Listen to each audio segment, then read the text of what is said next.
अख्ख्या महाराष्ट्राला हादरून टाकतील अशा एका पाठोपाठ एक घटना, अशा 3 घटना जुलै महिन्यामध्ये घडलेल्या आहेत. आणि आज तळागाळातून नागरिकांकडून प्रश्नचिन्ह उपस्थित राहत आहे की आपल्या राज्याचं गृह खातं असेल, पोलीस खाता असेल, यांचा दबदबा काहीच नाही का? आज महिलांवरती अन्याय अत्याचार होत आहे, खून पडत आहे, मग आरोपीला काहीच भीती नाही का? तर आज अशाच 3ही घटनांसंदर्भात आपण जाणून घेणार आहोत आपल्या चॅनलवरती. तर घटना आहे 28 जुलैला 25 ते 30 गावच्या लोकांनी उरण परिसरात भव्य दिव्य असा मोर्चा काढला. का काढला असावा? तर अक्षदा म्हात्रे, यशस्वी शिंदे आणि श्रद्धा भोईर अशा 3ही महिलांसंदर्भात झालेल्या घटना आणि मुंबई भोवतीच हे वलय फिरते. मुंबई, नवी मुंबई, पनवेल, उरण, शिळाफाटा, गणपती मंदिर अशा या परिसरामध्ये ह्या घटना घडत आहे. मग या घटनांवरती किंवा आज महिला संरक्षण असेल किंवा मुलींबद्दल कायदा असेल किंवा पोलीस स्टेशन असेल, तर याच्यावरती काहीच कोणी काही करेना किंवा आक्षेप घेना. म्हणून हा जन आक्रोश मोर्चा कमीत कमी आजूबाजूच्या 25-30 गावचे लोक एकत्र येऊन जन आक्रोश मोर्चा काढला.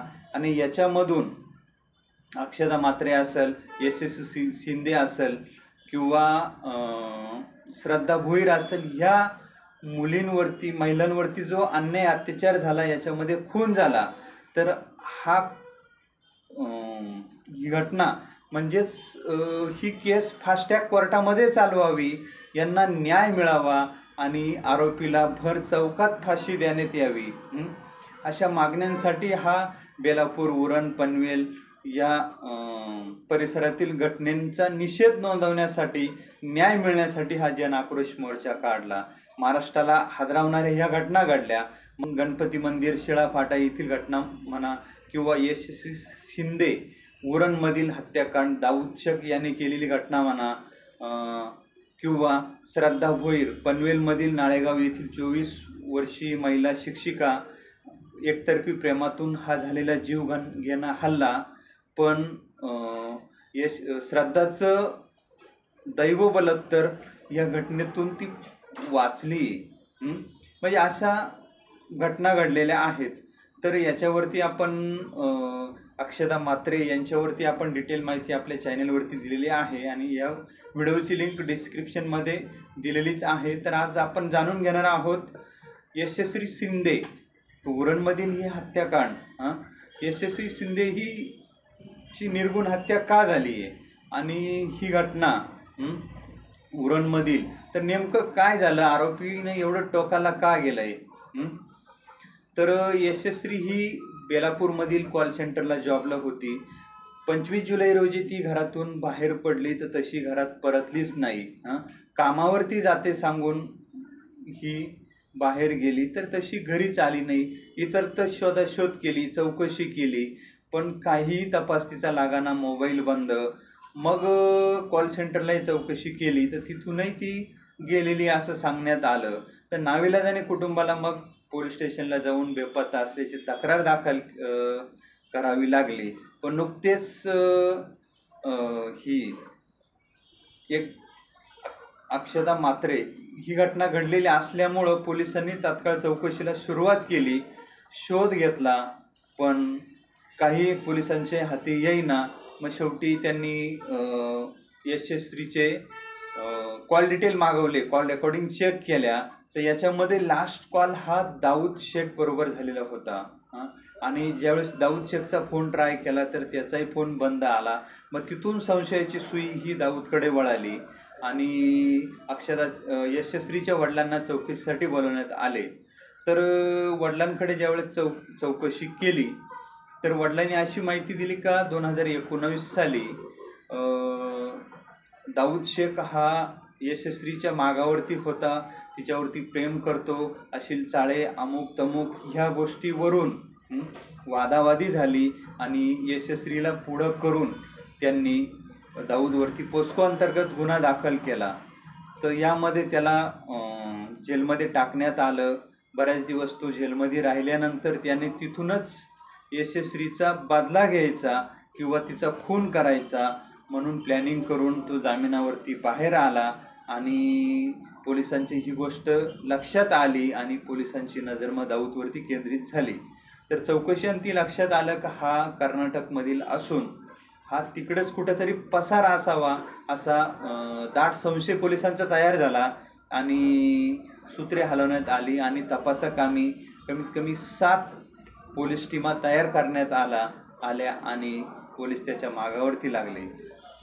तर यशस्वीचा तपास करता करता तपास तर काही लागाना. दाऊद शेख बेपत्ता, फोन बंद, कोणाच्या संपर्कात नाही. पण शेवटी पोलीस ते पोलीसच कुठल्या ना कुठल्या मार्गानं साराद्वारा हा लागलाच जातो आणि तोपर्यंत इकडं यशस्वीचाही तपास लागाना.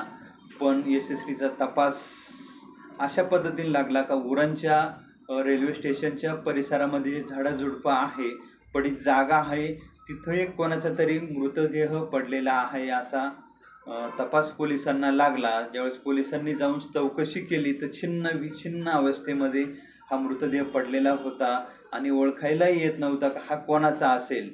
तर जो मृतदेह पडलेला होता तो एक मुलीचा असून तो यशस्वीच्या फोटोशी मिळता जुळता आहे. तिचे हातपाय तोडलेले आहेत, गुप्तांग कापलेला आहेत, चेहऱ्यावरती विद्रूप असे वार केलेले आहे, केस कापलेले आहे, जेणेकरून हा मृतदेह कोणाला मिळणार नाही आणि पडीत जागेवरती जिथं कुत्रे त्याचा नाश करतील, खाऊन टाकतील अशा परिस्थितीत तो मृतदेह त्या ठिकाणी पोलिसांना मिळाला.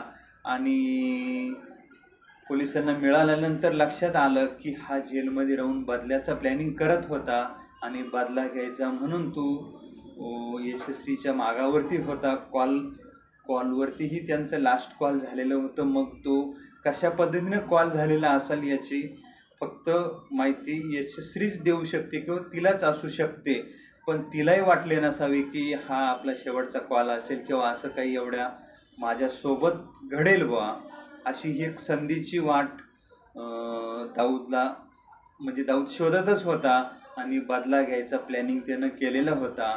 आणि ज्या दिवशी यशस्वी कॉल सेंटरहून निघाली 25 जुलैची दिवस ती घरी परतलीच नाही आणि या संधीचा फायदा घेऊन यशस्वीचा बदला दाऊद शेखने घेतला. आता पोलिसांनाही तो कर्नाटक बॉर्डरवरती सापडला. पोलिसांची 7 पथके रवाना झाल्यानंतर त्याच्या मागावर असल्यानंतर त्यालाही अटक करण्यात आली आणि अटक करून त्याला कोर्टात हजर केले. आता न्यायालयीन कोठडी, चौकशी या सगळ्या गोष्टी चालू असणार आहे. पण एकतर्फी प्रेमामधून ही हत्या झाली का, बदला घ्यायचा होता का, याचा तपास आता पोलीस करत आहेत. पण काय वाटतं, यशस्वीच्या कुटुंबाला न्याय मिळेल का? यशस्वीचा जो काही गुन्हा नसतानाही आज काळाने तिच्यावरती घाला घातलाय, म्हणजे काळाने म्हणायपेक्षा तर दाऊदच तिचा काळ बनला. आणि खरोखरच या प्रकरणामध्ये तिच्या वडिलांना न्याय मिळेल का? आणि न्यायही मिळाला तरी यशस्वी कधी या पृथ्वीतलावरती येऊ शकत नाही. आणि अशीच एक घटना श्रद्धा भोईरसोबत पनवेलमधील घडली. तर तीही घटना एकतर्फी प्रेमामधूनच घडलेली आहे. पण श्रद्धा भोईर ही इंग्लिश मीडियम स्कूलला कम्प्युटर शिक्षक म्हणून शिकवायची. 24 वर्ष वय तिचं आहे. आणि प्रीतम म्हात्रे हा एकतर्फी प्रेम तिच्यावरती करायचा. पण 2 वर्षापूर्वी त्यानं प्रपोज तिला केलं, पण प्रेमाला नकार दिल्यामुळं त्यानंही तिचा बदला घ्यायचं ठरवलं आणि समुद्रकिनारी मैत्रिणीसोबत ती एक दिवस फिरण्यासाठी गेली. तिथं बसलेली असताना या नराधामाने प्रीतम म्हात्रे याने पाठीमागून जाऊन रॉडने जोरदार प्रहार तिच्या डोक्यात केला. कमीत कमी 7 ते 8 इंचाचा घाव तिच्या डोक्यावरती पडला आणि 1 वार पाठीत केला. पण 2 वार करून आरोपी तिथून तात्काळ पसार झाला.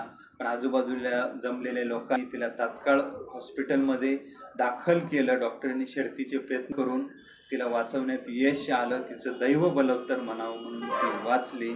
तर असो मित्रांनो, महाराष्ट्रात आपल्या पोलीस खातं असेल, गृह खातं असेल, यांना तत्परतेनं आता सेवा बजावी लागणार आहे. महिलांवरती अन्याय अत्याचार वाढत चालले आहे, गुन्हेगारी वाढत चालली आहे. तर नक्कीच तुम्हाला काय वाटतं मित्रांनो, नक्कीच तुम्ही कमेंट करू शकता. व्हिडिओ आवडला तर लाईक करा, शेअर करा, सबस्क्राईब करा. धन्यवाद. Thank you so much. जय हिंद, जय महाराष्ट्र.